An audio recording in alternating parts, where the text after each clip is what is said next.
folks, today we're going to talk a bit about the statistics that the ACT education system uses to calculate student scores.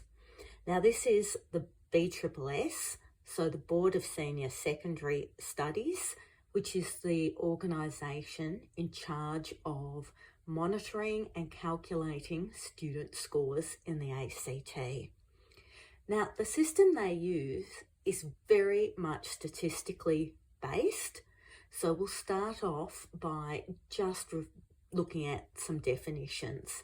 And the first is the mean, which is what we usually think of as the average.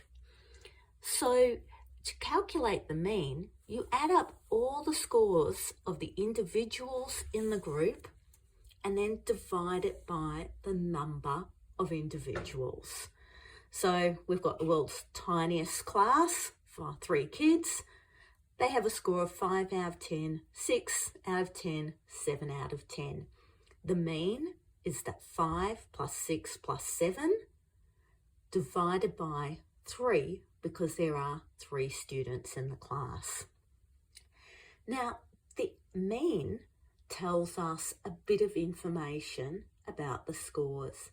But the other thing that they will talk about a lot is the standard deviation, which is how spread out are the scores. We can think of it as having a mean of 6 here. We could have a group with 6, 6 and 6. There is no spread in this data. Or we could have 6, 3 and 9. This is much more spread out. So it would have a larger standard deviation. There is a formula to calculate standard deviation, which is basically based on how far each score is from the mean. But don't worry about that. If we have enough students in the group, we will start to get what we call a normal distribution for the scores. And what we would have is that the mean is the average for the group. And up this side here is how common is that score. So the mean is going to be usually the most common. And we can see that most of the group is sitting here with a score around the mean. But there will be a few students with a very high score and a few students with a very low score. In a normal distribution, this distance here and here is a standard deviation. And what we can see is that about 2/3 of our group have a score within a standard deviation of the mean. And then some have got a score that is much higher, 2 standard deviations above the mean here, and some just 1 or 2 way up here.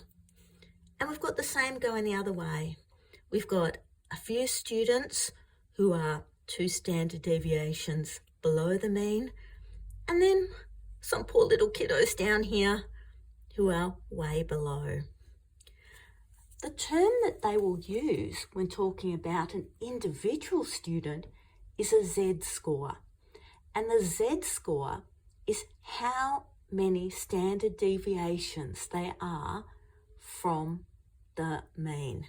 So let's say that we have a mean of 65 and a standard deviation of 10.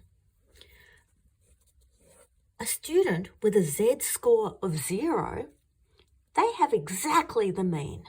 They have a score of 65.